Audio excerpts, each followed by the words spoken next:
47절까지의 말씀입니다.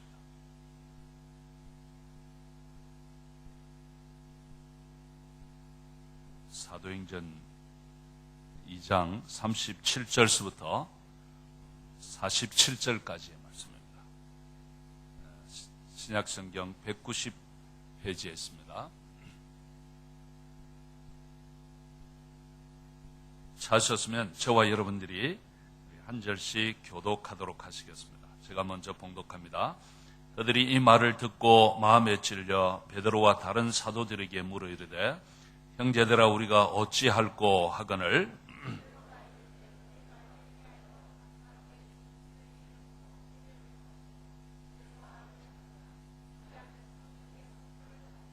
이 약속은 너희와 너희 자녀와 모든 먼데 사람 곧 주 우리 하나님이 얼마든지 부르시는 자들에게 하신 것이라 하고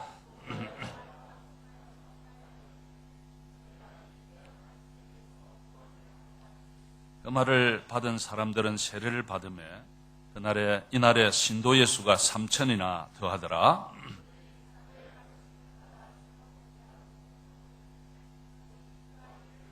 사람마다 두려워하는데 사도들로 말미암아 기사와 표적이 많이 나타나니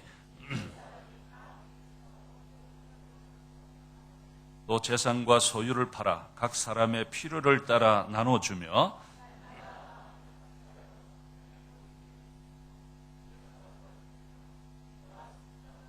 우리 같이 읽읍시다.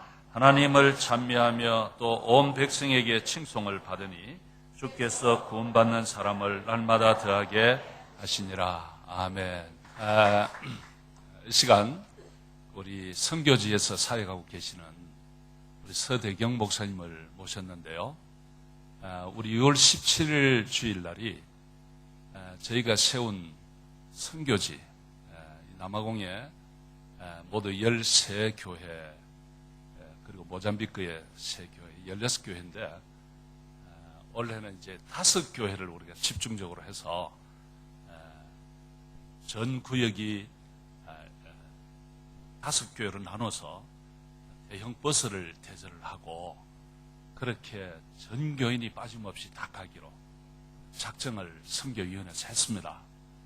그리고 이 선교지 방문 예배와 관련해서 우리 선교지에 있는 선교사님이 오셔서 말씀을 아주 생생하게 현장 말씀을 듣는 것이 좋겠다. 그래서 오늘 주일과 6월 첫 주일 2번 이렇게 선교사님 모시기로 선교위원회에서 결정을 했습니다. 그래서 이 시간 모셨는데 서목사님 성령이 춤추는 공동체라고 하는 제목으로 말씀 전하실 때 큰 은혜 받으시기를 바랍니다. 자, 우리 힘찬 박수로 한번 받읍시다.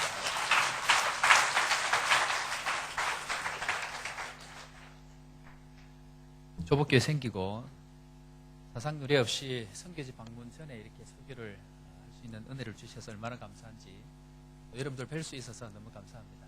좋으십니까? 저만 좋은 거 아니죠? 예. 목사님 감사하게 5월 첫 주 또 6월 첫 주 이렇게 2번을 설교 기회를 주셔서 오늘은 좀 선교에 관련되어 있는 이론적인 그런 부분들을 좀 살펴보고 다음에 올 때는 또 실제적인 그런 부분들을 구체적으로 좀 준비할 수 있는 그런 시간들 되길 바랍니다. 제가 앞에 소리가 조금 적게 들리는데 볼륨을 조금만 제 쪽으로 좀 올려주시면 좋을 것 같습니다. 그림 하나 띄워주시고요. 2000년 초에 아프리카의 물 부족한 현상을 해결하기 위해서 일명 굉장히 좋은 아이디어가 이렇게 발명이 됐는데요. 일명 그 마법의 뺑뺑이라 불리고 있는 플레이 펌프라는 것을 개발을 했습니다. 이것은 아이들이 놀면서 저것을 돌리면 저기에서 물이 자동적으로 올라오는 굉장히 획기적인 그런 것들을 개발을 했습니다. 그래서 온 아프리카에 이것만 있으면 물 문제가 자연스럽게 해결이 되겠다 해서 이 놀라운 아이디어에 빌 클린턴 대통령부터 해서 많은 사람들이 자금을 모아가지고 200억 원이라는 돈을 모아가지고 아프리카 대륙에 2,000개 정도를 세웠습니다. 그런데요, 넌 없이 좋은 일에 200억 가까이 또 2,000개 가까이 이것을 세워서 물을 해결하기 위해서 앞다퉈서 일을 했는데 실제 여러분들 네이버라든지 이것에 플레이 펌프라고 찾아보시면 기사가 뜹니다.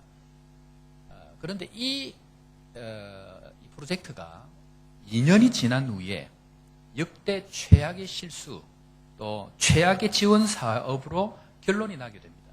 이유가 뭘까요? 왜 실패했을까요? 이유는 간단합니다. 물을 올리려고 하면 아이들이 계속 돌려야 되는 겁니다.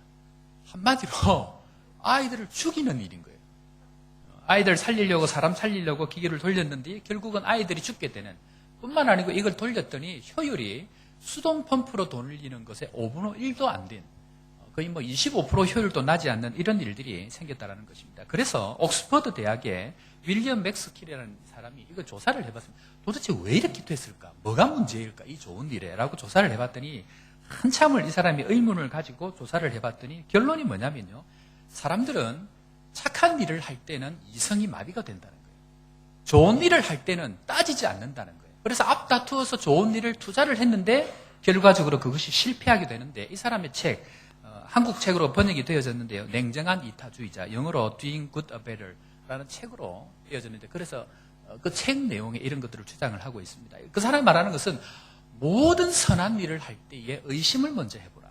과연 그것이 그 일을 했을 때에 어떤 결과를 낳을 것인가.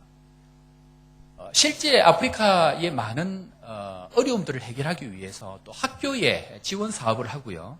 또 아이들 출석률을 높이기 위해서 교사도 보내고 또 교복도 사주고 학용품도 보내고 해서 수많은 돈을 모아가지고 이 일들을 이루어가는 데 있어서 또 아무도 제약을 걸질 않더래요. 그래서 한 사람이 나타나서 이거 도대체 효과적으로 하고 있는지 우리 한번 검증을 해보자 해서 검증을 했는데 아이들의 출석률을 이 프로젝트를 가지고 높일 수가 없다는 것입니다. 그런데 실제 25%의 출석률을 높인 게 있었어요. 그게 뭘까요?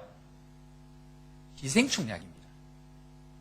기생충약이 아이들을 실제 25%의 효율을 높이는 결과를 낳았다는 것을 조사를 통해서 발표가 되어졌습니다. 사랑하는 성도 여러분, 우리가 유독 좋은 일을 할 때, 선한 일을 할 때, 또 믿음 생활을 할 때에 마냥 좋은 것이기 때문에 그것이 무엇인지 구분하지 아니하고 마냥 따르고 이성이 마비가 되어져서 마냥 따라가는 일들이 실제 우리 신앙생활에 굉장히 많이 있다는 것입니다. 사랑하는 성도 여러분, 예수 믿고 천국 가는 거 믿으십니까? 그러면요, 오늘 이 시간 다 돌아가시기 바랍니다. 제가 몇 번 이 얘기를 합니다. 반복적으로 얘기합니다. 올 때마다 합니다. 예수 믿고 천국 가는 게 목적이면 하나님 우리를 예수 믿는 순간 천국 데리고 가셔야 합니다. 그러나 하나님은 우리를 천국 데려가지 아니하시고 이 땅 가운데 하나님께서 하고 싶어하는 그 일들을 이루기 위해서 우리에게 건강도 주시고 물질도 주시고 이성도 주시고 믿음도 주시는 줄 믿으시기를 바랍니다. 다음 그림 하나 더 볼 텐데요.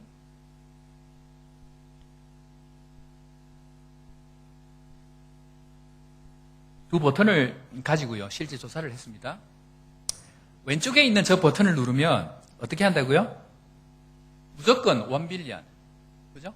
무조건 10억을 주는 거예요. 저 버튼을 누르면 무조건 10억을 줘요. 그죠? 자, 오른쪽에 있는 버튼은 50%의 확률로 저 버튼을 누르면 1000억을 받을 수도 있고 아니면 못 받을 수도 있다. 돈 얘기를 하니까 얼굴이 피어집니다. 그래서 조사를 해봤더니 서양 사람들은 어떻게 했다고요? 서양 사람들은 거의 100%가 빨간색 버튼, 뭐죠? 누르기만 하면 1 밀리언을 무조건 받는 쪽으로 거의 100% 저걸 눌렀다는 거예요. 그런데 한국 사람들 어느 거 눌렀을까요? 네, 한국 사람들은 거의 대부분 파란색 눌렀다는 거예요. 왜? 확률은 반반에 되면 되고 알면 알고 막 이런 거죠. 그래서 되지 않는 확률의 한국 사람들은 투자를 하는 기본적인 DNA가 한국 사람들에게 있다는 거예요. 여러분들 한국 사람입니까? 서양 사람들입니까? 우리는요, 뭔가 맞다고 생각하는 것에, 뭔가 선하다고 생각하는 것에, 좋은 것이라고 생각하는 것에 뭐 하지 않고, 생각하지 아니하고 무조건 따라가는 경향이 있다는 거예요. 마찬가지로요, 신앙의 세계에 있어서도요, 분명히 이것이 좋은 것인데, 이것이 맞는 것인데 라고 생각하고 그 열매가 무엇인지, 그거의 본질이 무엇인지 생각하지 않고 무조건 따라가다 보면 마지막에 하나님께서 뭐라 그러시죠? 내가 너를 모른다 라고 하면 어떻게 될까요? 그때는 돌이킬 수 없는 일이 발생한다는 것입니다. 사랑하는 성도 여러분, 오늘 우리가 하나님 앞에 신앙의 가치, 또 믿음의 가치, 이 선교의 가치에 대한 베이스가 무엇인지 다시 한번 살펴보고, 우리가 지금까지 최선을 다해서 달려왔지만 과연 그것이 하나님 앞에 마지막에 갔을 때에 하나님께서 착하고 충성된 종아, 내가 작은 일에 충성하였다라는 이 귀한 하나님의 칭찬을 들을 수 있는 은혜가 우리 가운데, 우리 교회 가운데 일어날 수 있기를 바랍니다. 우리 목사님 기도하실 때에 대통령 선거를 위해서 기도하셨는데요. 후지자 투표 다들 하셨죠? 다들 하셨죠? 네. 사상 유례 없이 우리 귀하신 최순실 여사 덕분에 후지자 투표 사상 유례 없이 75.3% 지금까지 투표한 중에 가장 높은 투표율로 투표를 했습니다. 자, 질문하겠습니다. 대통령을 위해서 백성이 존재합니까? 백성을 위해서 대통령이 존재합니까? 자, 다시 한번 질문합니다. 열심히 돈 버는데요. 돈을 위해서 인생이 필요합니까? 인생을 위해서 돈이 필요합니까? 정답을 너무 잘 압니다. 자, 마지막으로 질문합니다. 선교를 위해서 교회가 필요합니까? 교회를 위해서 선교를 필요합니까? 설교 그만해도 될 것 같습니다. 다 아시는 내용이네요. 여러분들 잘 생각을 하셔야 됩니다. 우리는 늘 그래왔습니다. 교회들마다 한국 교회가 교회를 성장시키기 위해서 선교를 한 파트로 생각을 했습니다. 그래서 선교하면 교회가 부흥이 되고요. 선교 잘하면 분위기가 좋고요. 선교하면 균형이 좋고 구색이 맞춰져 가지고 선교 열심히 하는 교회. 그래서 선교를 통해서 교회를 성장시키는 뭐로 생각을 했죠? 도구로 생각을 한 겁니다. 근데 사실 선교는요, 교회의 성장을 위해서 선교가 필요한 것이 아니고 하나님 나라를 위해서 하나님은 교회를 세우시고 그 교회가 하나님 나라를 위해서 본질적으로 이루어가는 것이 선교입니다. 바꾸어 얘기하면요, 하나님은 하나님 잃어버린 하나님의 나라를 이루어가기 위해서 누구를 보내시고 있다는 가운데? 예수님을 보내셔서, 예수님은 이 세상의 일대 선교사입니다. 하나님께서 잃어버린 그 나라를 회복하기 위해서 하나님 나라의 회복을 위해서 하나님의 교회를 세우시고 그 교회의 본질인 하나님의 일들을 이루어가기 위해서 교회를 통해서 선교를 해나가는 것이 선교의 본질이라는 사실입니다. 바꿔 얘기하면요, 하나님 나라를 이루기 위해서 하나님 우리를 어디로 부르시고? 교회로 부르시고 다시금 이 선교를 위해서 우리를 어디로 보내시고? 세상으로 파송하시는 것, 그것이 바로 선교란 사실을 기억할 수 있기를 바랍니다. 그래서 교회가 목적입니까? 다시 흩어지는 것이 목적입니까? 흩어지는 것이 목적입니다. 그래서요, 교회를 위해서 선교가 도구가 될 때에 교회 안에는 무슨 일이 생기냐면요, 선교는 한 디파트먼트가 됩니다. 한 부서로서 많은 것 중에 하나가 되어져서 하나님의 일들을 해나가는 그런 오류를 범하게 됩니다. 많은 한국 교회들이 그렇게 합니다. 그러나 교회는 어떤 교회가 되죠? 선교적 교회가 될 때에 하나님의 뜻들을 본질적으로 이루어가고 하나님 나라를 본질적으로 이루어가는 데 충족한 교회가 된다는 것입니다. 만약에 교회가 목적이 되면 어떻게 됩니까? 교회는 자기의 목적을 이루는 수단이 될 수 있고요. 바벨탑이 결국은 될 수밖에 없는 자기의 어떤 것을 채워가는 것이 교회가 될 수 있는 오류가 된다는 것입니다. 참 감사한 것은요, 지금까지 조복교회가 무엇에? 선교의 목적을 가지고 세워진 교회로 지금까지 최선을 다해서 우리가 달려오고 있는데, 한 발 더 나아가서 하나님께서 기뻐하시는 이 요하네스버그가 아닌 교회가 성령께서 춤추시고 성령께서 기뻐하시고 성령께서 가고자 하는 방향대로 갈 때에 우리가 어떻게 가야 되는 것이 하나님께서 기뻐하시는가, 이 문제를 한번 고민하고 하나님 앞에 참 좋은 교회, 선교하는 교회, 선교적 삶을 이루어가는 사랑하는 모든 성도 될 수 있기를 바랍니다. 그렇다고 하면요, 성령이 임하게 되면 어떤 일들이 일어나는가? 첫째로 따라합니다. 나에서 함께함으로 변화됩니다. 44절 말씀 우리 다 같이 한번 읽도록 하겠습니다. 다 같이 44절인데요. 예. 2장 44절, 예, 다시 우리 방송실 한번 띄워주시면, 예, 그냥 성경책 보고 읽겠습니다. 2장 44절 다 같이 읽겠습니다. 시작. 예, 오늘 성경을 보면요, 2장 44절을 보면 모든 사람이 어떻게 다 함께, 그리고요 그 뒤에 보면요, 함께 마음을 같이 해서 모이기를 함께 힘쓰고 집에 함께 모이고, 그리고 어떻게 한다고요? 마지막에 함께 하나님을 찬미하고 예배하는 공동체가 된다는 것입니다. 자, 여러분, 잃어버린 하나님 나라를 회복하기 위해서 하나님께서 단번에 해결하지 않고 몇 년 기다리셨죠? 예수님 오실 때까지만 해도 수천 년입니다. 그죠? 그리고 예수님 오시고 나서 예수님께서 몇 년을 또 공생애를 사역하기 위해서 기다렸습니까? 30년 기다렸고요. 예수님께서 십자가에 돌아가기까지 또 몇 년 기다렸습니까? 또 3년 기다렸고요. 예수님께서 십자가에 돌아가시 또 며칠 기다렸습니까? 또 3일 기다렸습니다. 그리고 나서 또 며칠을 기다렸습니까? 40일을 또 기다려서 그때야 뭐가 오셨죠?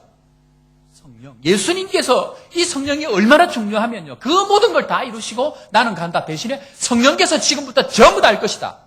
라고 이야기하시고 마지막에 뭘 보내셨다고요? 성령을 보내신 거예요. 그런데 여러분들 성령을 보내고 나서 성령께서 이 땅에 오고 나서 성령께서 결국 궁극적으로 뭘 지금 하고 싶은 겁니까? 성령께서서 여러분들에게 방언하게 하시려고 하셨을까요? 여러분들 걷지를 못하는 사람을 걷게 하는 것이 목적이기 때문에 성령께서 임하셨을까요? 궁극적으로 성령께서 오셔서 우리 안에 행하시고 하시고 하는 게 뭐라고요? 뭐라고요? 함께 하는 것입니다. 여러분들 성령을 오해하시면 안 돼요. 성령께서 초대교회로 돌아가자 하면서 수없이 외치는데 그 수없이 외친 마지막이 뭐냐면요.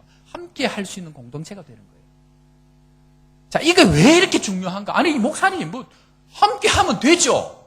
성령께서 오시면 함께 하면 되죠. 근데 이게 왜 이렇게 역사적으로 중요한가?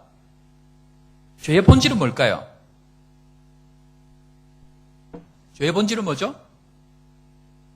죄의 본질은 뭘까요? 죄의 본질은 나입니다. 죄의 본질은요, 나 스스로 뭐가 되는 것?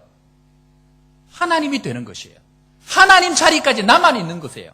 하나님 앞에 나가 죄인의 본질이 죄가 들어오고 나면요, 하나님도 함께 할 수 없어요. 죄가 들어오고 나면요, 그렇게 사랑하던 내 살중에 살이요 뼈 중에 뼈리라고 고백하던 내 안에서 남았던 그 사람도 나와 상관없는 사람이 된다는 거예요. 죄는 오로지 뭐다? 나다. 그래서 죄가 있는 곳에는요, 뭐만 있다고요? 죄가 있는 곳에는 오로지 나만 있다라는 것입니다. 이게 죄의 본질이에요. 죄의 형태, 죄의 열매는 많이 있지만 그 죄의 본질에 들어가 보면요, 나밖에 없다라는 거예요. 예수님께서 이 땅에 오셔서 공생애를 시작할 때에 사탄으로부터 시험을 받았습니다. 누구에게 이끌려서? 성령에게 이끌려서. 그런데 그 성령께서 이끌어 가셔서 마귀에게 시험을 받았던 첫 번째가 뭡니까? 돌이 떡이 되는 것. 왜 그럴까요? 왜 돌이 떡이 되는 것일까요? 그것은 왜 너가 굳이 다른 사람들 위해서 살려고 하느냐? 너만 먹고 살아라. 이 땅 가운데 우리가 살아갈 때에 세상이 우리에게 주는 죄의 본질이 뭐냐면요, 너만 먹고 살면 돼. 왜 굳이 다른 사람 신경 쓰고 너가 죽어서 십자가에 죽어서 왜 굳이 다른 사람을 위해서 살려고 하냐? 너만 먹고 살면 돼. 라고 하는 것이 돌을 가지고 떡을 만드는 본질이에요. 너만 먹고 살아. 너만 중요해. 너만 높아지면 돼. 그게 죄의 본질이라는 얘기야. 그래서 너는 하나님까지 높아지는 거야. 세상은 끊임없이 우리에게 그걸 이야기하더라는 것입니다. 예수님께서 이 땅에 오셔서 천사가 오시기 전에 예수님께서 오시기 전에 천사가 나타나서 예수님께서 이름을 붙여줍니다. 뭐죠? 첫 번째는 뭐죠? 예수라 하라. 예수는 그의 백성을 죄에서 구원하실, 예수의 이름이 그의 백성을 죄에서 구원하실. 그리고 나서 하나님의 비전을 이야기합니다. 하나님의 비전이 뭘까요? 하나님의 꿈이 뭘까요? 하나님의 꿈이 뭐죠? 임마누엘. 임마누엘이 무슨 뜻입니까? 하나님이 우리와 함께 하시. 사랑하는 성도 여러분, 하나님의 꿈은요, 우리와 함께 하는 거예요. 하나님의 꿈은 우리가 높아지고 우리 스스로 살아가고 우리가 뭔가 되는 게 아니고요. 하나님은 우리가 함께하는 존재로 하나님 앞에 서는 것이에요. 그래서 하나님은 나와 먼저 함께 하시고 내 안에 있는 하나님께서 연합하여 우리가 함께 하시고, 그래서 이 땅을 떠나가실 때에 예수님께서 우리에게 주신 것은 교회입니다. 왜요? 교회 안에서는 나가 높아질 수 없어요. 교회라는 것은 예수 그리스도가 머리가 되시고 그 예수 그리스도의 머리를 통해서 모든 사람들이 성령을 받을 때에 은사로 받았던 섬김의 은사, 각자에게 주셨던 그 은사를 통해서 교회를 섬겨가는 것, 우리가 하나 되는 것으로의 모범, 하나님 나라의 예표로서의 모습이 바로 교회라는 것입니다. 그러면 그 안에 존재하시는 성령의 마지막 종착점은 어디라고요? 성령의 마지막 종착점은 어디라고요? 함께함. 성령의 마지막 종착점은 함께함이에요. 함께하지 못하는 모든 것은 죄예요. 죄가 들어가고 나면요, 죄가 들어가고 나면 이제 오로지 나만 남아요. 예수님께서 예수님 우리에게 기도를 가르쳐 주옵소서라고 기도할 때에 여러분들 다 하시는 기도, 주기도문 한번 해보겠습니다. 시작. 하늘에 계신 나의 아버지라고 얘기하잖아요. 우리의 기도의 본질은요, 우리여야 돼요. 하늘에 계신 우리 아버지여, 이름이 그렇게 여김을 받으시오며 나라 임하시며 뜻이 하늘에서 이루어진 것 같이 땅에서도 이루어지는 그 본질은요, 우리가 될 때에 될 수 있다는 얘기예요. 그리고 나서 뭐죠? 우리가 우리에게 죄 지은 자를 사해 준 것 같이 우리 죄를 사여 주옵시고. 기도의 본질은요, 나에서 벗어나는 것이에요. 기도의 본질은요, 우리가 될 때의 기도의 본질이 될 수 있다는 거예요. 그런데 우리의 기도, 우리의 인생의 비전, 우리의 인생의 꿈이 모두 다 나일 때 그 안에 죄가 꿈틀꿈틀 올라오고 마지막에 하나님과 함께 할 수 없는, 공동체와 함께 할 수 없는 홀로 된 사람 나만 남게 되더라는 것입니다. 죄가 무엇인가? 죄는요, 함께 하지 못하게 하는 나 자신이에요. 죄는 무엇인가? 오로지 나만 남게 하고 나만 바라보게 하고 내 안에 갇히게 하는 그것이 죄라는 것입니다. 그래서 예수님께서 십자가를 지고 나를 따르거든 뭐라고 얘기합니까? 십자가를 지고 나를 따르거든 뭐라고 얘기하시죠? 자기를 부인하고. 자기의 부인의 목적이 뭘까요? 십자가를 지는 것이죠. 그러면 그 십자가의 종착역이 어디일까요? 예수님의 십자가의 종착역이 어디일까요? 그것은 바로 우리라는 것입니다. 하늘에 계신 우리 아버지, 하늘에 계신 나의 아버지가 아니고 하늘에 계신 우리 아버지, 우리 안에 함께함으로 거하실 우리 아버지. 그래서 예수님께서 마지막 요한복음 17장에서 제자들을 남겨놓고 마지막으로 기도하실 때 뭐라고 얘기했습니까? 하나님 아버지, 이 제자들에게 영광을 줄 텐데 이들에게 영광을 주는 이유는 하나님 아버지와 내가 하나가 된 것 같이 이들도 하나가 되게 하여 주옵소서. 하나님의 영광이 어디에 나타나는가? 하나님의 영광은 함께할 때 나타난다는 것입니다. 하나님의 영광은 어디에 있는가? 나 자신을 부인하고 함께라는 우리라는 울타리 안에 나를 숨김으로 그들을 숨겨갈 때에 우리 안에 영광으로 나타난다는 것이 예수님의 마지막 기도였다는 것입니다. 우리가 성령의 열매 얘기를 많이 합니다. 성령의 열매 본질이 뭔지 아십니까? 성령의 열매는요, 나를 위한 열매가 하나도 없어요.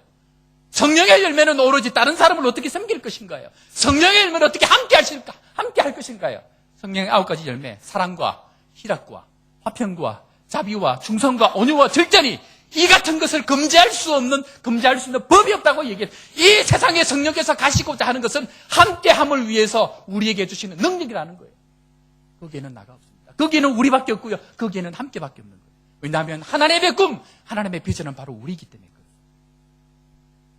사랑하는 성도 여러분, 하나님께서 평생 쌓은 게 누군지 아십니까? 하나님께서 평생 쌓은 게 뭔지 아세요? 인류가 지나는 동안 하나님께서 평생 쌓은 것은요, 세상이 아니에요. 하나님께서 평생 쌓은 것은 이스라엘 백성들이란 말입니다. 하나님께서 평생 쌓은 것은 요나예요. 하나님께서 평생 쌓은 것은 고집스러운 나, 좀 잘하면 잘났다고 자랑하는 나, 좀 못하면 늘 하나님 앞에 불평하는 나. 온통 하나님은 지금까지 쌓은 것은 세상이 아니고 하나님 앞에 지금도 자신만을 위해서 살아가려고 하는 나 자신을 하나님께서 지금까지 쌓아오셨다는 얘기입니다. 하나님의 꿈은요, 그렇게 나만 생각하는, 나 자신만 생각하는 나 자신을 깨트려서 함께 할 수 있는 사람으로 만드는 것, 그것이 바로 하나님의 꿈입니다.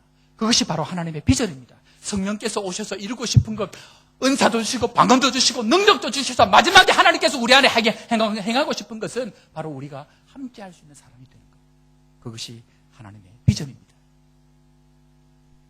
사랑하는 성도 여러분, 선교하면서 개인적으로 가장 힘든 게 뭔지 아십니까? 선교하면서 가장 힘든 것은요, 선교지에 가서 뭔가 영적인 거 싸우는 거 아니에요. 선교지에 가서 가장 힘든 것은요, 내가 머리를 숙여서 저들과 함께 하는 거예요. 시도 때도 없이 올라오는, 튀어보려고 하는 나 자신, 자랑하고 싶은 나 자신, 높아지려고 하는 나 자신을 끊임없이 그들의 무릎 앞에 무릎 꿇게 하는 거예요. 하나님 평생 싸운 것은 그들에게 싸운 게 아니고요, 내 안에서 끊임없이 나를 죽이고 나를 부인하고 내가 십자가를 지고 갈 수 있는 사람이 되게 하는 것, 그것이 지금 평생 동안 내 안에서 일어나고 있는 일들이라는 것입니다. 선교단체에서 선교를 가기 전에 훈련을 받으면서 많은 사람들을 이렇게 가르치고 훈련을 합니다. 백인 목사님이요, 한국 목사님들이 오면 공통적으로 나타나는 증상이 하나가 있는데 뭐냐면요. 리더십이 없다라는 거예요. 아니, 내가 그 얘기를 듣고, 아니, 한국 목사님처럼 리더십이 있는 사람이 어디 있습니까? 우리 생각이. 그죠? 카리스마 있고. 제가 어제하고 오늘하고 좀 다르죠? 머리 팍 넘겨가지고, 막 앞에서 인상수 팍 이렇게 하면 막 리더십이 있는 것 같고, 카리스마가 있는 것 같고, 막 그렇지 않습니까? 저도 그렇게 하고 왔어요. 그런데 이 목사님 얘기가 뭐냐면, 한국 목사님 리더십이 없다는 거예요. 무슨 말입니까? 아니, 도대체 한국 목사님들이 얼마나 리더십이 많은데, 목사님 왜, 뭐가 문제입니까? 라고 따졌더니, 한국 목사님들이 와서, 들어와가지고 훈련을 받고 막 이런 저런 얘기를 막 하는데, 하는 얘기가 뭐냐면, 화장실 청소를 안 한답니다. 제가 묵감지에 처음에 와서 1년 동안 공부할 때 제일 힘든 게 솔직히 뭔지 압니까? 내가 지금 멋지게 한번 선교하려고 왔는데, 내보고 화장실 청소를 시키더라고요. 내가 그날 많이 울었습니다. 처음 울은 이유는요, 하나님, 내가 이거 하려고 왔습니까?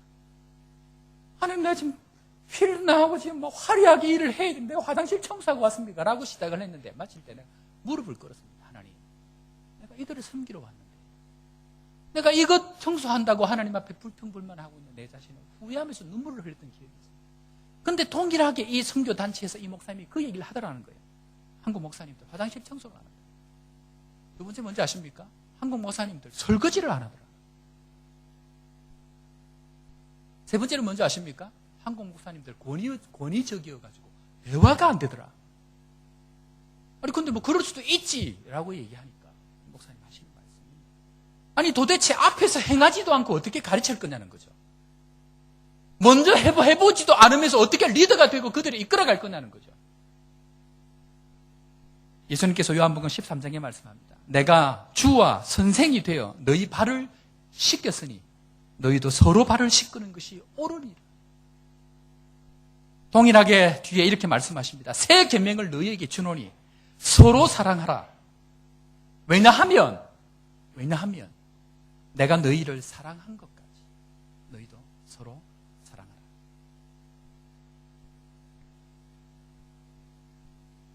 함께함이 비전이 되지 못하는 날.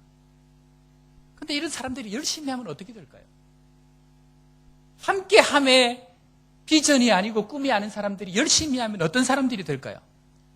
모세처럼 사람 죽입니다. 예수님 만나기 전 사도 바울처럼 돌 들어서 사람 쳐 죽입니다. 왜?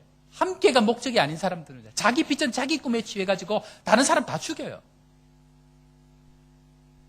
그런데 함께함인 사람들은 다른 사람을 죽이지 않고 살리기 위해서 자기가 죽어요.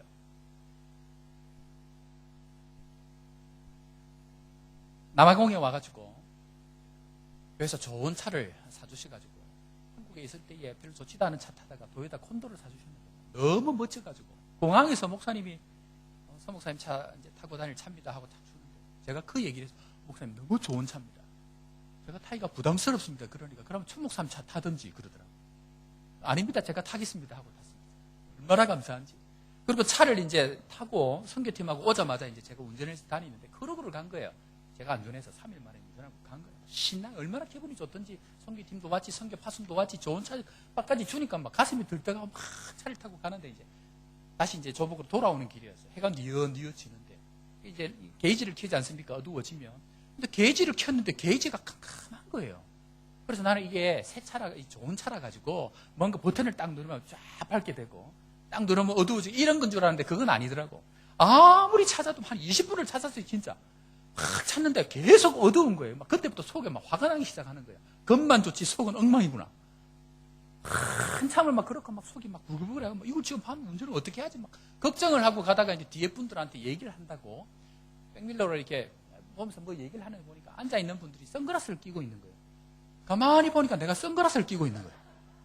선글라스 껴놓고 지금 이 게이지 지금 끼고 보면 보입니까 이게 어두워가지고 선글라스 내가 끼고 앉아가지고 차 안 좋다고 불평하는 거예요. 차가 문제가 아니고 뭐가 문제입니까? 내가 문제다. 내가 문제가 아니고 내가 끼고 있는 선글라스가 문제다. 사도 바울이 예수님을 만났을 때에 제일 먼저 하나님께서 하신 게 뭔지 아십니까? 눈에 있는 선글라스, 눈에 끼고 있던 비늘을 벗기시는 거예요. 이것이 육체적으로 비늘뿐만 아니고 영적인 고난이 올 때에 우리는 뭘 생각하냐면요. 지금까지 쓰고 있던 선글라스를 벗게 되는 거예요. 고난이 오기 전까지는 나만 생각하고 살았는데 고난이 오고 나니까 아픈 사람도 생각하게 되고 힘들었던 사람도 생각하게 되고 내가 아파 보니까 아픈 사람들의 눈물도 이해하게 되고 내가 돈이 없어 보니까 돈 없는 사람들 마음도 이해가 되어지고 가정적으로 아픔을 겪고 있는 사람들 그런 사람들을 보면서 나의 아픔이 그들을 이해할 수 있는 사람이 되더라는 것입니다. 고난은요 그래서요 나를 넘어서 함께 할 수 있는 사람으로 갈 수 있는 광야와 같은 통로라는 것입니다. 사랑하는 성도 여러분, 하나님 앞에 이 선글라스 벗을 수 있는 여러분들 되길 바랍니다. 하나님은요 여러분들을 사랑하셔서 때로는 고난을 주세요. 세상에 알 수 없는 그런 아픔들이 있지 않습니까? 여러분들 멋진 옷 입고 머리에 기름 바르고 그럴듯하게 와서 앉아있지만 남들 모르는 아픔이 여러분들에게 있지 않습니까? 남들한테 말 한마디 못하고 혼자 끙끙 앓으면서 주님 아시죠 하고 그런 아픔들 겪지 않습니까? 그럴 때 생각해야 되는 게 뭡니까? 나의 아픔만 생각하고 나의 연약함만 생각하고 내 답답한 것만 생각하면 동일하다는 거예요. 그 시간을 통해 가지고 하나님 내가 보아야 될 우리는 누구입니까? 하나님 내가 생각해야 될 사람들은 누구입니까? 내 손을 내밀어서 그들의 아픔을 보듬어야 될 사람들은 누구입니까? 라고 기도할 수 있을 그때에 하나님은 내 인생의 문제를 풀어가시다라는 것입니다. 죽으려고 했던 사라밧 과부가 마지막 한 끼 남아있는 그 한 끼 먹고 죽으려고 했는데 온 세상이 알아주지 않을 것, 그 마지막 한 끼 남아있는 것 하나님께서 선지자 대접하라고 얘기했어요. 하나님께서 그 한 끼를 통하여 그 과부와 그 자녀까지도 인생을 책임져 주시는 사람으로 만들어가는 것은 나의 안에만 함몰되어 있던 문제를 함께로 풀어가시는 하나님의 은혜를 경험하게 하신다는 것입니다. 온 세상이 내 안에 갇혀 있을 때에 사랑하는 성도 여러분, 여러분들의 비전이 함께가 될 수 있기를 바랍니다. 그것이 우리에게 예수님을 주신 이유고요. 그것이 죄를 해결하신 이유고요. 그것이 교회를 주셔서 우리에게 궁극적으로 이루어 가시는 하나님의 나라이다는 이 사실을 믿으시고 하나님 내 눈에 선글라스 벗을 수 있도록 은혜를 주옵소서. 지금까지 예수 믿기만 하면 된다고 뺑뺑이 돌리면서 열심히 물을 올렸는데 아무 생각 없이 바꾸지 않은 가치관으로 달려왔는데 하나님 이것 아니고 하나님 앞에 나의 것 내려놓고 내 눈에 비늘 벗겨놓고 하나님 기뻐하시는 이 비전이 나의 비전이 될 수 있도록 하나님 나를 축복하여 주옵소서. 기도하시는 사랑하는 성도 될 수 있기를 바랍니다.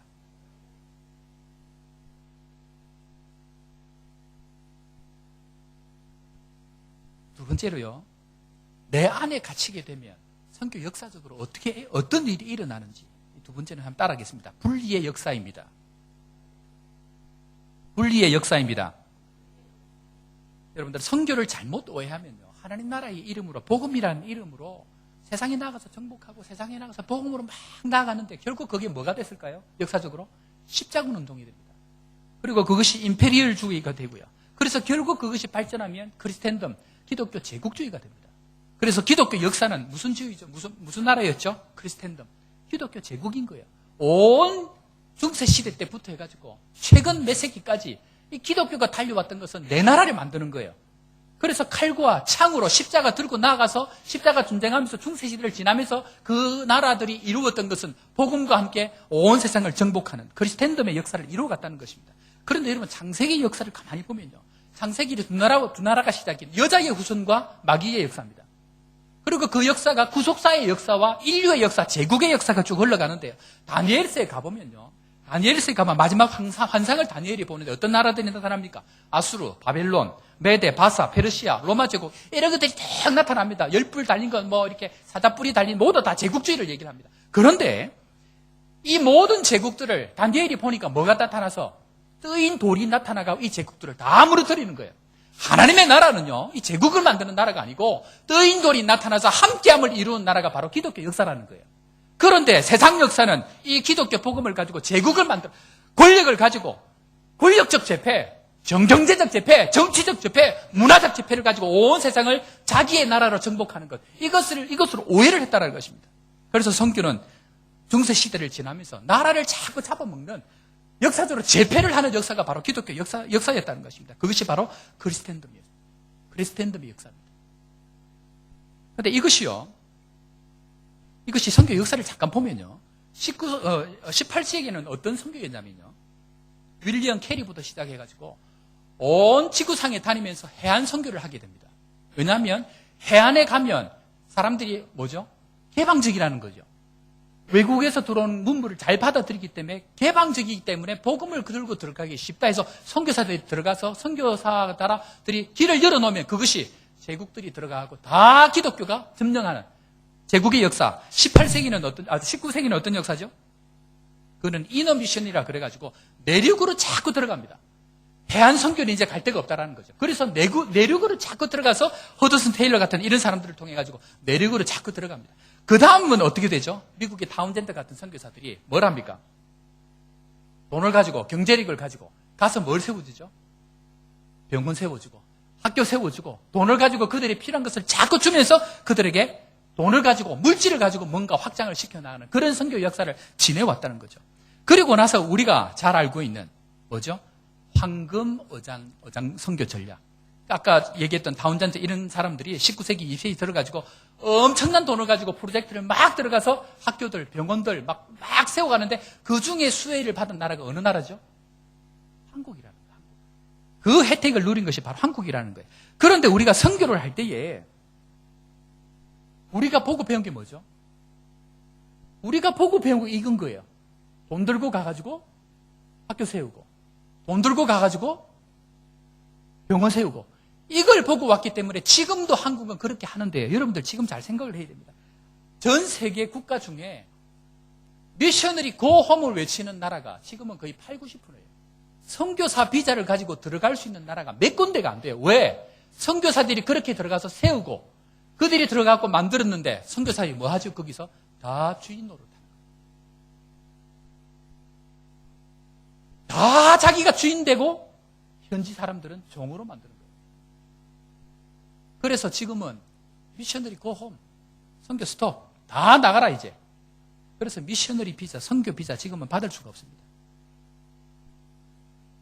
사랑하는 성도 여러분, 물론 그런 것들이 필요한 나라가 아직은 있습니다. 그러나 지금까지 그렇게 해왔던 선교 전략을 가지고 지금 우리가 이 전략을 가지고 가서는 안 된다는 것입니다. 죄송한데요. 지금 많은 우리가 알고 있는 선교사님들 그런 전략 외에 다른 전략을 갖고 있는 분들. 감사하게 요하네스버그 한인교회는 어떻게 해왔죠? 현지 사역을 중심으로 현지인들을 중심으로 그들을 통해서 그들이 하게 하는 이 전략을 가지고 지금까지 와서 하나님의 은혜로 큰 문제 없이 현지 교회들을 잘 세워져 가는 이런 은혜들이 있다는 것입니다. 복음의 본질은요, 선교의 본질은요, 내가 가서 나의 어떤 것을 세우는 것이 아니고 그들의 눈물을 닦아주고 그들의 아픔을 감싸주고 그들과 함께 할 수 있는 사람이 되는 것. 그래서 함께 예배하고 함께 마시고 함께 먹을 수 있는 공동체가 되는 것. 그렇게 될 때에 하나님의 성령께서 춤추시는 공동체가 될 수 있다는 것 기억하시고 하나님 앞에 나를 내려놓고 내가 제국 크리스텐덤을 만드는 이 마음을 내려놓고 하나님 앞에 함께 할 수 있는 복음의 사람들 다 될 수 있기를 바랍니다. 마지막 세 번째는요. 그래서 성령께서 이 땅에 오시니까 어떻게 변했는가? 어떻게 변했죠? 따라합니다. 회개하고 나에서 함께하는 사람으로 바뀝니다. 이게 성령께서 오셔서 우리에게 마지막으로 하는 거예요. 베드로가 오늘 설교를 성령을 통해서 예수님께서 왜 죽으시고 부활하시고 오늘 이 시간 너희들이 어떤 일을 했는지를 쭉 설명을 하니까 37절 보니까 그들이 회개하고 세례를 받고 돌아오는 역사가 일어나는데 그리고 그들이 하나님께서 은혜를 주셔서 바뀌는 역사가 일어나는데 그 공동체가 결국은 어떤 사람?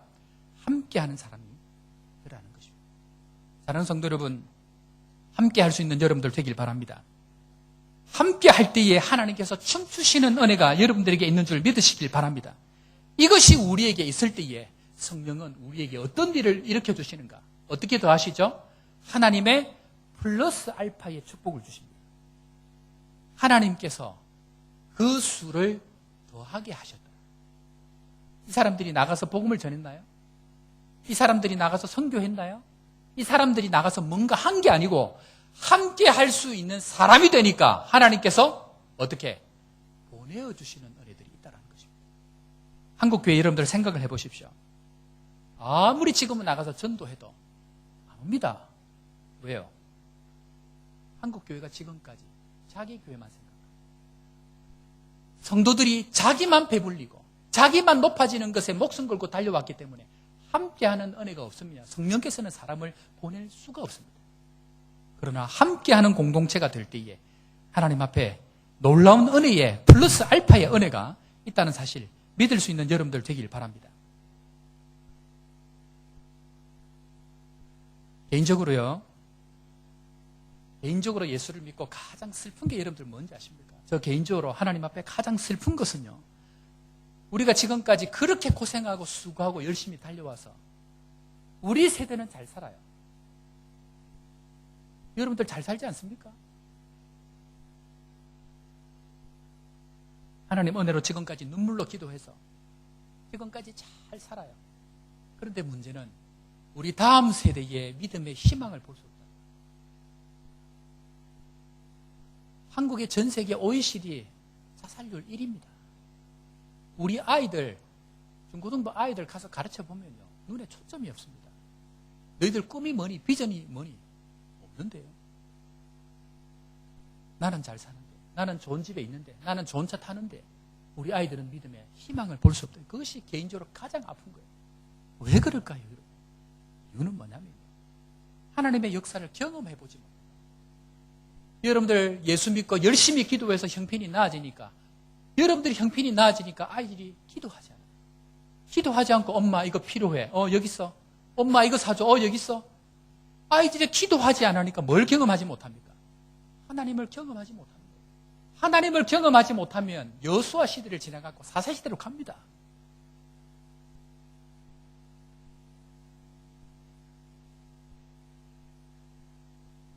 여러 교회 얘기를 들어보면요, 본인들은 열심히 하는데 특별히 장로님들, 권사님들, 안수집사님들, 직분자들 자녀들이 교회를 안 나와요. 그게 너 교회, 내 교회가 문제가 아니고요, 우리 시대의 아픔이라는 거예요. 함께하지 아니하고 홀로 나의 어떤 것을 붙들고 달려와서 우리 새끼, 내 새끼, 내 가족만 붙들고 달려왔더니 형편은 나아졌는데 우리 아이들이 믿음을 볼 수 없다는 것입니다. 믿음이 없어서 소망이 없는 거예요. 그래서 축복은 축복이 아니고 망하는 지름길이 될 수 있다는 사실을 지금 20, 30년 한국교회가 지나오면서 결과적으로 우리가 깨닫는 중요한 사실이라는 거예요. 선교지 왜 가야 합니까? 선교위원회 회의할 때에 집사님 한 분이 참 죄송해 하면서 그 얘기를 하더라고요. 목사님들께 선교지를 마치고 그날 저녁에 보고를 숫자 왔던 통계를 내서 보고를 드리는데 숫자가 너무 적어서 너무 죄송하다는 얘기를 하시더라고요. 그 왜 집사님이 죄송할 일입니다. 그럼에도 불구하고 성도들이 많이 안 온 거에 대해서 죄송해하고 미안해하고, 그래서 특단의 조치가 뭡니까? 돈을 몇만 명도 들여가지고 버스 대절해서 한꺼번에 같이 가는 거예요. 그런데 여러분들 제가 개인적으로 부탁을 드립니다. 여러분들 오시든지 말든지 죄송합니다. 특별히 상관이 없습니다. 저는 제일 하면 돼요.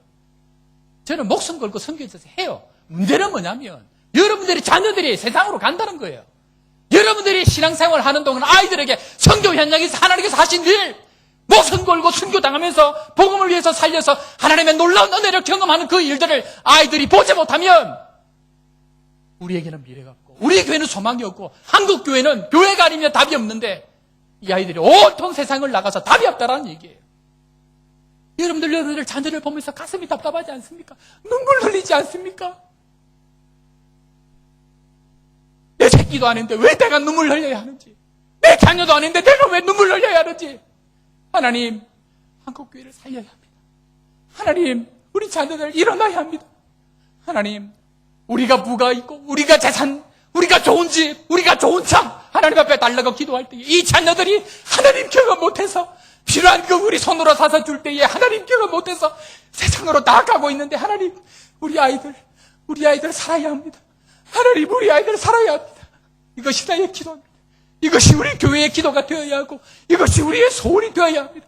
하나님은 우리 자녀들과 함께하고 싶은데, 하나님은 우리 세대에게 사사시대를 보내고 싶지 않은데, 지금도 하나님 가슴 터지는 심정으로 아이들에게 하나님의 살아계심을 보여주고 싶은데, 우리는 지금도 돈 좀 더 벌려고, 지금 좀 더 좋은 집 살려고, 지금도 물질에 매여가지고 달려가는 우리의 모습을 볼 때, 저복기에 올 때마다 하나님 나에게 눈물을 주시는 거예요.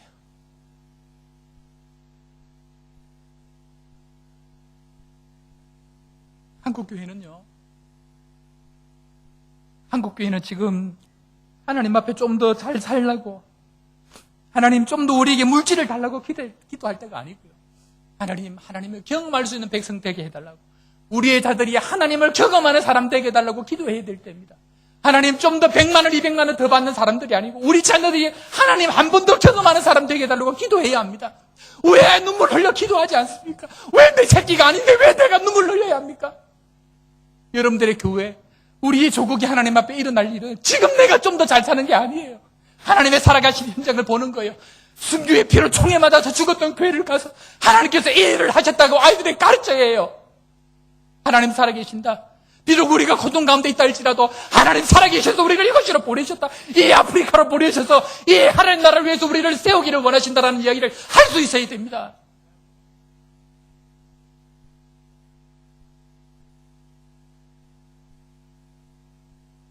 정치 중에 가장 고약한 정치는요, 공포 정치입니다. 리더 중에 가장 고약한 리더는요, 공포를 조장하는 리더입니다. 말씀 중에 가장 악한 말씀은요, 예수 믿으면 너는 잘 된다는 말씀이에요. 이것은 모두 유혹입니다. 예수 믿으면 하나님 자연스럽게 잘 해주십니다. 그러나 함께함이 빠진 잘됨은요, 축복이 아니고 저주입니다. 주여 주여 해도 내가 마지막 날 내가 너를 도무지 모른다고 할 수 있는 위험 가운데 빨간 버튼을, 녹색 버튼을 누르는 인생을 살아서는 안 된다는 것입니다. 예수를 믿으면 무조건 잘 된다는 이 착한 생각, 이 잘못된 생각 때문에 200억이라는 돈을 날려버리는 이런 일을 해서는 안 된다는 것입니다. 예수를 믿는 본질이 무엇이고, 왜 예수님께서 이 땅 가운데 우리를 보내시고 우리를 부르시고 우리를 보내시고 성경을 보내셔서 궁극적으로 뭘 하기를 원하시는지 고민하며 그 가치관을 바꿔야 한다는 것입니다. 공포 정치보다 더 무서운 것이 무엇인지 아십니까? 공포 정치, 공포 리더십에 놀아나는 반복되는 백성들의 무지입니다. 성공주의 복음과 기복주의 신앙을 가르치는 세상 목사들보다 더 악한 것은요, 그런 목사들의 이야기와 입에 발린 이야기에 오늘도 변함없이 그 무지 때문에 속아 넘어간다는 것입니다. 적어도 아프리카로 보내신, 지금까지 하나님의 은혜로 축복 가운데 함께 하신 우리 조하네스버그 한인교회 성도 여러분, 하나님께서 여러분들을 이 아프리카까지 보내셨습니다. 그래도 선교 현장 가까이에서 우리 아이들이 여러분들의 인생이 하나님의 살아계심을 경험할 수 있는 최전선까지 여러분들을 축복 가운데 보내셨어요.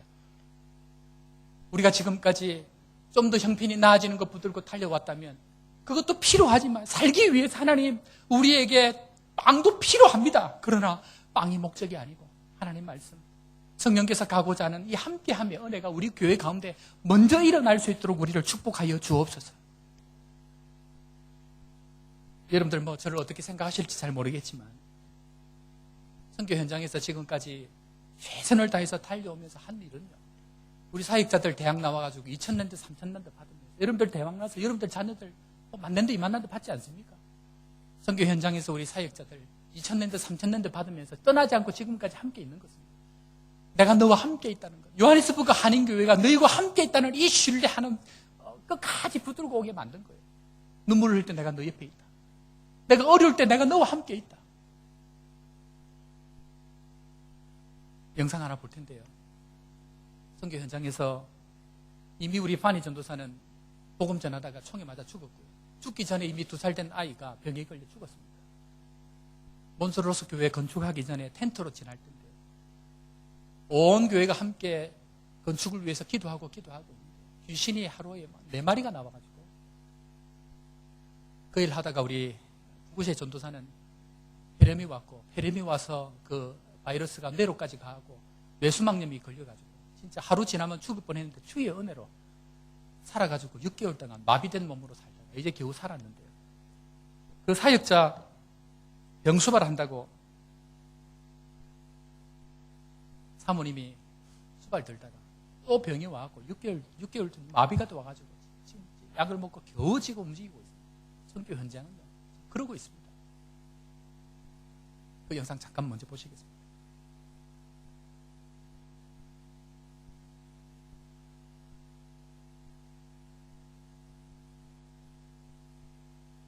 감독실 영상 좀 부탁드립니다.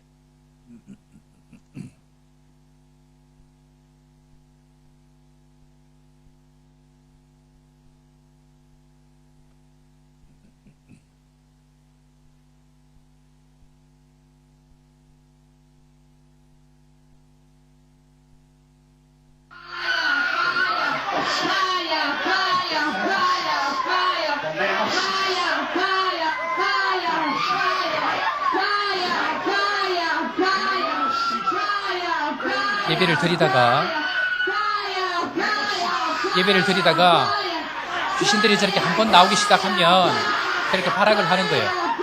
잡히지 않으려고, 제압당하지 않으려고 도망을 가고 하는데, 우리 교회 성도들이 함께 귀신을 나갈 수 있도록 저렇게 이렇게 하는 거예요.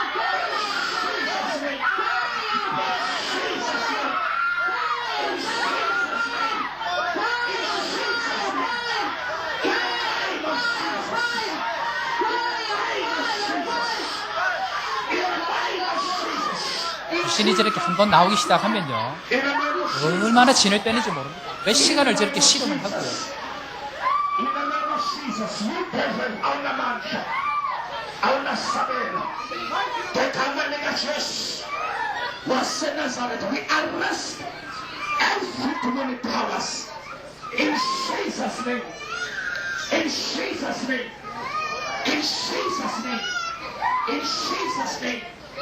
In Jesus' name.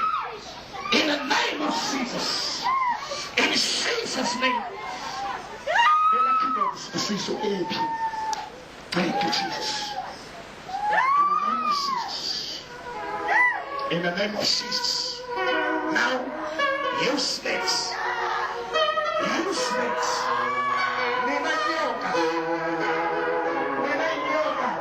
Get out. 나가라고 하니까 저렇게 안 나간다고 계속 저렇게 하는 거예요.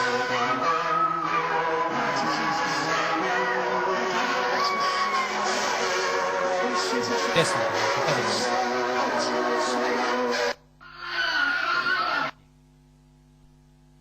선교 현장은요, 여러분들이 생각하는 것보다 살벌합니다.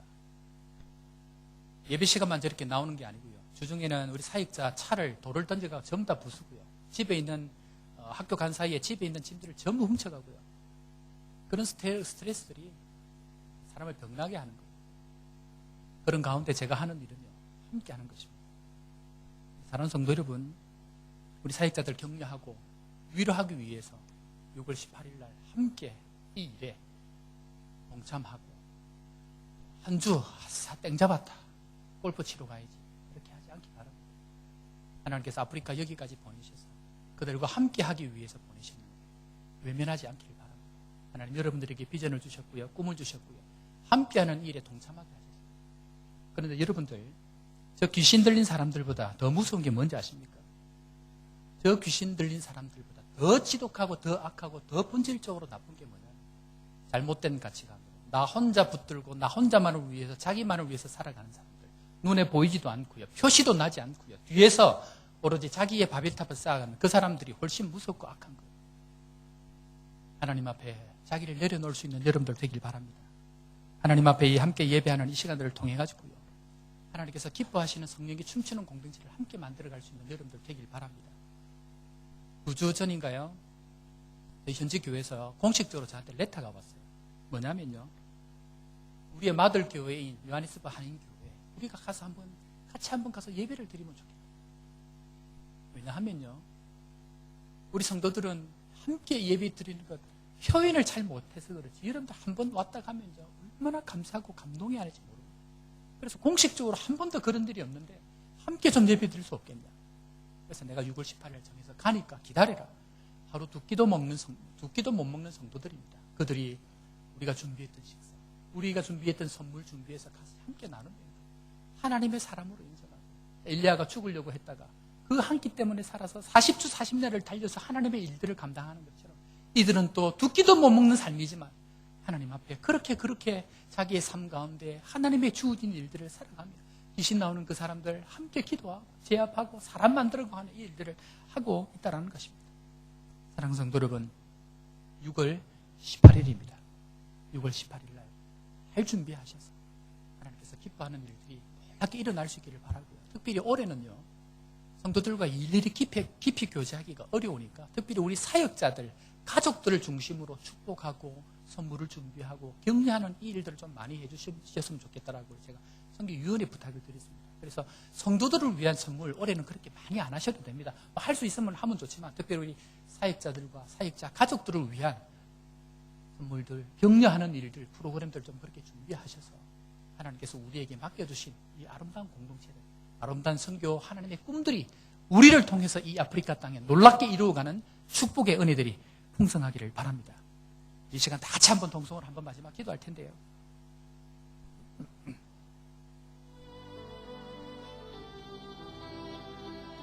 우리가 나 때문에 나 하나 잘 사는 거, 내 하나 붙드는 거 붙들고 기도할 때에 선교 현장은 목숨 내놓고 하나님 앞에 기도합니다. 하나님, 이 땅에 하나님 나라가 임하게 해주십시오라고 자기의 목숨 내놓고 병들어서 죽을 만큼 하나님 앞에 최선을 다해서 달려가는데 평생 우리가 1년 내도록 하지를 못하지만 한 주 정해서 갈 때에 하나님 저들을 위로할 수 있는 사람 될 수 있도록 우리를 은혜 주시고 내 것 내려놓고 함께 할 수 있는 이 일에 하나님, 이 일에 동참할 수 있는 사람 될 수 있도록 도우시고 우리 사역자들, 우리 담임 목사님, 우리 사역자들, 또 구역장들, 장로님들 온 마음으로 하나님 서로를 격려하고 아껴주고 섬기는 이 일들이 우리 가운데 일어나서 성령께서 춤추시는 공동체가 되어서 이 은혜들이 선교 현장까지 흘러가는 축복의 교회가 될 수 있도록 하나님, 나를 부인하고 십자가를 지고 달려갈 수 있는 저희들 될 수 있도록 축복하여 주옵소서. 다 같이 한번 하나님 앞에 우리 목사님 나올 때까지 다 같이 기도하겠습니다.